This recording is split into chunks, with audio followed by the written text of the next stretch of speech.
السلام علیکم، میرا نام ہے سید اذان حسن اور یہ ہے میرا ہارر چینل۔ اور آج اس چینل کے اوپر میں جو ہارر سٹوری آپ کو سنانے والا ہوں وہ افسوس کے ساتھ کہنا پڑ رہا ہے ایک دم ریئل ہے۔ یہ ایک وہ خوفناک حادثہ ہے، وہ خوفناک واقعہ ہے جو کسی کے ساتھ پیش آیا ہے اور انہوں نے وہ ہمارے ساتھ شیئر کیا ہے، اور اب میں آپ سب کو سنانے والا ہوں۔ آیت الکرسی پڑھ لینا، کیونکہ جب بھی ہم ان چیزوں کا ذکر کرتے ہیں تو انہیں بہت ہی زیادہ مزہ آتا ہے اور وہ غور سے سننا شروع کر دیتی ہیں۔ چلو بسم اللہ الرحمن الرحیم کرتے ہیں، اللہ کے نام سے شروع کرتے ہیں۔ جزاک اللہ۔ السلام علیکم اذان بھائی، میں آپ کی نئی سبسکرائبر ہوں۔ میں اپنا اصلی نام نہیں بتانا چاہتی، اسی لیے آپ میرا کوئی بھی نام رکھ سکتے ہیں، آپ مجھے اریج کہہ لینا۔ ہم دو بھائی اور دو بہنیں ہیں۔ ہمارے گھر میں اکثر چیزیں غائب ہو جاتی ہیں اور بہت ہی عجیب طرح سے غائب ہو جاتی ہیں۔ فار ایگزامپل، ہم بار بار دیکھتے ہیں مگر وہ چیز ہمیں جو گم ہوتی ہے دوبارہ نظر نہیں آتی، پھر کچھ وقت بعد وہی چیز اسی جگہ سے مل جاتی ہے جیسے کبھی غائب ہی نہ ہوئی ہو۔ ایک روز میں تہجد کی نماز پڑھنے کے بعد قرآن پاک پڑھنے لگی۔ سردی کی وجہ سے میں امی کے کمرے میں ان کے پاس ہی بیٹھی ہوئی تھی اور میری جو والدہ تھی وہ سو رہی تھی۔ خیر، میں نے قرآن پاک کی تلاوت شروع کی تھی کہ اچانک مجھے ایک آواز سنائی دینے لگی، ایسی آواز جیسے بچوں کے کھلونوں سے کوئی کھیل رہا ہے۔ وہ ٹک ٹک جیسی آواز تھی، میرے بہت ہی قریب آ رہی تھی وہ آواز۔ میں ڈر گئی، کچھ دیر قرآن پاک پڑھا اور پھر امی کے پاس جا کر لیٹ گئی۔ صبح جب امی کو بتایا تو انہوں نے کہا اگر آج رات بھی تمہیں ایسی آواز آئی تو مجھے جگا دینا۔ میں ویسے بھی تھوڑی ڈرپوک ہوں۔ خیر، جیسے بچوں کو لگتا ہے کہ واش روم جاتے وقت کوئی ساتھ ہو تو بہتر ہوتا ہے، ویسے ہی اب میں اپنی چھوٹی بہن کو بھی زبردستی اپنے ساتھ لے جاتی ہوں۔ خیر، اگلی رات پھر ویسا ہی ہوا۔ میں نے امی کو جگایا تو انہوں نے کہا کہ کچھ نہیں ہے، کوئی آواز نہیں آ رہی، لیکن جیسے ہی امی اٹھی وہ اچانک آواز جو تھی نا وہ اچانک بند ہو گئی تھی۔ کھڑکی کے پاس سے وہ آواز آ رہی تھی مگر اس وقت وہاں کے وہاں پر کسی بچے کا ہونا ناممکن تھا کیونکہ بہت ہی زیادہ رات تھی۔ خیر، کچھ دن بعد ایک رات میں اپنی جو ہے نا پڑھائی کر رہی تھی۔ میرا جو ہے نا کالج کے جو ایگزامز تھے وہ قریب تھے، اسی لیے میں رات کو نا جاگ کے پڑھتی تھی اور اس رات بھی میرا دیر تک جاگ کے پڑھنے کا ارادہ تھا۔ خیر، میں ابو کے کمرے میں چلی گئی کیونکہ وہ بھی اس وقت جو ہے نا جاگ رہے تھے اور موبائل دیکھ رہے تھے۔ تھوڑی دیر بعد وہ سو گئے تھے، میں ابھی سونے ہی والی تھی کہ اچانک مجھے لگا جیسے ہمارے گھر کے ساتھ والے گھر سے وہی ٹک ٹک کی آواز آ رہی ہے، وہی بچوں کے کھیلنے کی آواز ہلکی تھی تو میں جو ہے نا اس طرف جا کر لیٹ گئی۔ اب محسوس ہوا کہ وہ آواز دیوار کے اس پار سے آ رہی ہے، حالانکہ اس گھر میں کوئی چھوٹا بچہ نہیں تھا۔ ابھی میں واپس آئی تھی کہ اچانک زوردار آواز آئی جیسے کوئی بھاری چیز گر گئی ہو، مثلاً بائک۔ ابو بھی اس آواز سے جاگ گئے، ہمیں لگا شاید بھائی کا جو ہے نا بائک گرا ہے۔ ابو فوراً اٹھ کر گئے لیکن وہاں کچھ بھی نہیں تھا، سب کچھ ٹھیک تھا۔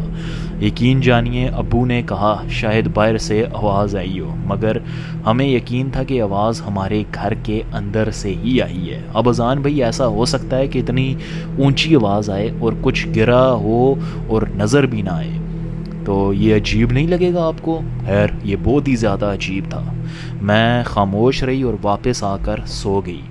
اس کے بعد اکثر مجھے دیوار کے اندر سے عجیب آوازیں آنے لگی۔ ایک رات میں اور میری بہن اپنے کمرے میں لیٹے ہوئے تھے، وہ موبائل پر ڈرامہ دیکھ رہی تھی۔ ہم دونوں کو اچانک محسوس ہوا جیسے بستر کے پاس کوئی کھڑا ہے۔ مجھے لگا شاید ابو آئے ہوں گے، ہمیں جو ہے نا سونے کے لیے کہنے آئے ہوں گے۔ فوراً لائٹ آن کی مگر وہاں کوئی نہیں تھا۔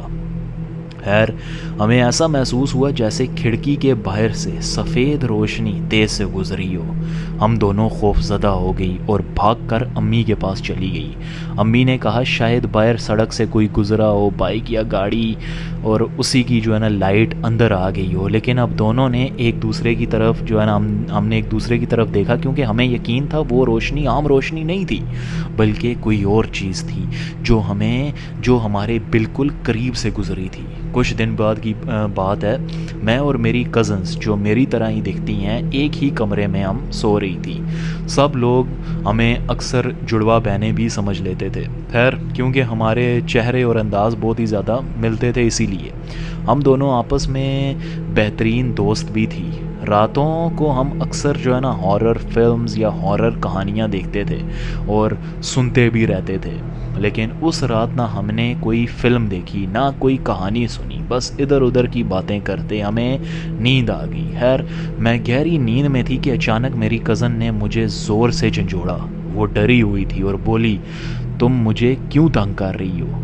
तुम मेरी टांग ज़ोर से खींच रही हो। खैर उसकी ये बात सुन के अजान भाई मैं बहुत ही ज़्यादा हैरान हो गई और कहा, मैंने तो कुछ नहीं किया, अभी तुमने ख़ुद मुझे उठाया है। वो जो है ना नाराज़ होकर चुप हो गई और फिर सो गई। खैर कुछ देर बाद उसने मुझे दोबारा उठाया। इस बार उसके चेहरे पर खौफ साफ नज़र आ रहा था। वो कांपती हुई बोली, अरीज, जब मैंने तुम्हारी तरफ मुंह किया तो तुम मुझे अजीब तरह से मुस्कुरा कर देख रही थी। तुम्हारे चेहरे पर एक रोशनी थी। तुमने एक हाथ अपने सर पर और दूसरा चेहरे के पास रखा हुआ था। मैंने तुम्हें हाथ लगाने की कोशिश की लेकिन मैं तुम्हें ना हिला दूं, मगर मेरा हाथ तुम्हारे चेहरे से यूं गुजरा गया जैसे तुम वहाँ हो ही नहीं। यानी कि मेरा हाथ तुम्हारे आर पार हो गया जैसे तुम कोई भूत हो। मैंने दोबारा कोशिश की, फिर वही हुआ, और जब मैंने दोबारा देखा तो तुम अपनी जगह सोई हुई थी। इतने में फजर का वक्त हो गया। मैंने कहा मुझसे मजाक मत करो, तो वो रोने के करीब होकर बोली, मतलब वो रोने लगी थी और रोते हुए वो बोली कि मैं सच कह रही हूँ और तुम्हारा दुपट्टा भी वो नहीं था जो तुमने अब पहना हुआ है, बल्कि तुमने हिजाब की तरह जो है ना दुपट्टा ओढ़ा हुआ था और तुम्हारे चेहरे पर इतनी चमक और रोशनी थी कि मैं तुम्हें साफ साफ देख सकती थी। उसके चेहरे पर इतनी रोशनी थी कि मेरी कज़न उसे आसानी से देख सकती थी। वो कहने लगी, वो तुम ही थी अरीज। खैर उस रात हमारा इरादा था कि हम फजर की नमाज के लिए उठे। हम दोनों अक्सर नमाज पढ़ने के बाद जो है ना सोती थी, इसीलिए हमें लगा शायद उसी वजह से हमें मतलब सोने नहीं दिया गया। हम दोनों ने नमाज फजर अदा की और फिर जाकर सो गई। मेरी कज़न के साथ एक मसला ये था कि वो अक्सर डरी रहती थी। जब अम्मी को ये सारा वाक़या बताया तो उन्होंने यही कहा शायद ये सब तुम लोगों का वहम हो, लेकिन सच तो ये है कि वो रात आज तक हमारी यादों में ताज़ा है। कभी कभी मैं अकेली सोचती हूँ कि आखिर वो क्या चीज़ थी। मैं अक्सर दिन के वक्त घर में अकेली रहती हूँ, तब कभी मतलब कुछ नहीं होता, पता नहीं वो सब क्या था, कभी ख्वाब कभी हकीकत, कुछ समझ नहीं आ रहा था। हाँ जान भी एक बात ज़रूर बताना चाहूँगी, हमारा जो घर है ना उसमें हमसे पहले एक औरत ना अकेली रहती थी, उसका कत्ल हुआ था, लेकिन आज तक ये नहीं पता चला कि कातिल कौन था। काफ़ी अरसे बाद हमने वो ही घर ख़रीदा और उसे दोबारा तामीर करवा कर रहने लगे। पता नहीं उस वाक़ये का हमारे साथ जो कुछ हो रहा है उससे कोई ताल्लुक़ है या नहीं, लेकिन कभी कभी लगता है जैसे यहाँ पर कोई है। अगर मेरी ये कहानी आपको पसंद आई है अजान भाई, तो इसे आप अपने चैनल पर ज़रूर शेयर कीजिएगा। मैंने कोशिश की कि मैं आपको सब कुछ साफ साफ और सच्चाई से बताऊं। अपना ध्यान रखिएगा, अपनी फैमिली को मेरा सलाम कहिएगा। जज़ाकल्लाह, अल्लाह हाफ़िज़।